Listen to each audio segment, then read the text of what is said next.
Pernahkah Anda merasakan bahwa kebaikan Anda selalu diabaikan oleh orang lain, tanpa Anda sadari kebaikan tersebut bisa saja menghancurkan kehidupan Anda? Ada satu pandangan dalam Stoikisme, yang mungkin terdengar kontroversial atau bahkan paradoks, kebaikan yang berlebihan bisa menjadi bumerang dan menghancurkan hidup seseorang. Pada pandangan pertama, ini bisa terasa tidak masuk akal. Kebaikan biasanya dipandang sebagai salah satu kebajikan tertinggi dalam banyak tradisi filsafat dan agama. Namun, dalam Stoikisme, kebaikan yang berlebihan atau dikejar dengan cara yang salah bisa berbahaya dan mengarah pada kerugian besar, terutama jika itu membuat kita terperangkap dalam harapan yang tidak realistis atau berfokus pada hal-hal yang tidak dapat kita kendalikan. Terima kasih sudah mampir di channel ini, semoga dapat bermanfaat untuk teman-teman semuanya. Jangan lupa tinggalkan jejak di kolom komentar dan subscribe-nya. 1. Kebaikan yang bergantung pada hal-hal eksternal.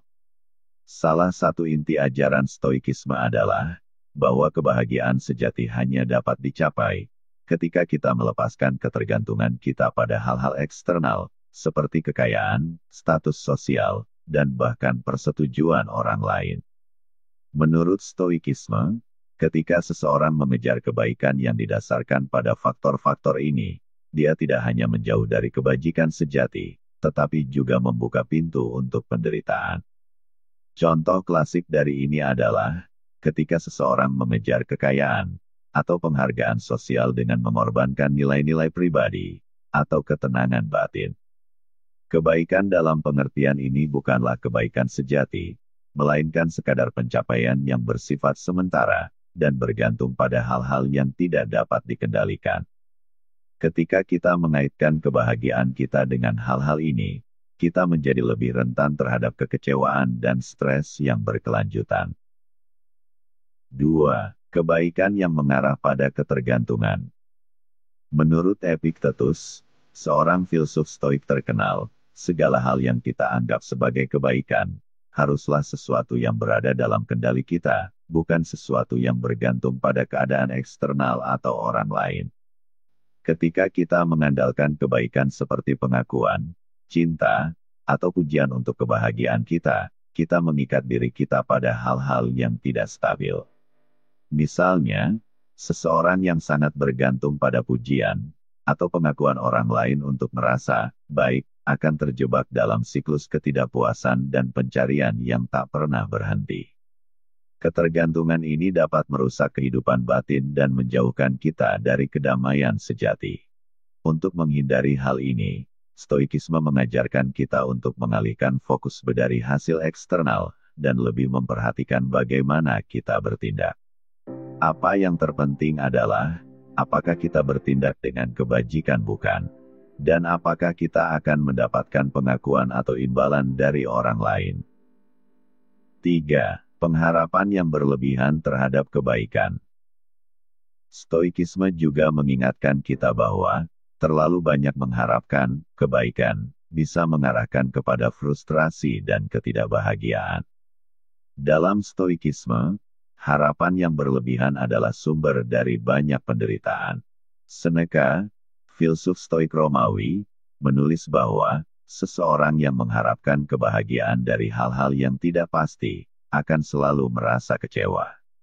Ketika kita berfokus pada harapan, bahwa segala sesuatu harus berakhir dengan kebaikan yang kita anggap layak, kita menempatkan diri kita dalam posisi untuk kecewa, ketika kenyataan tidak memenuhi harapan tersebut. Dunia ini penuh dengan ketidakpastian dan keburukan, dan Stoikisme mengajarkan kita untuk menghadapinya dengan penerimaan, bukan dengan harapan akan dunia yang sempurna. 4. Kebaikan yang menjadi sumber kebanggaan.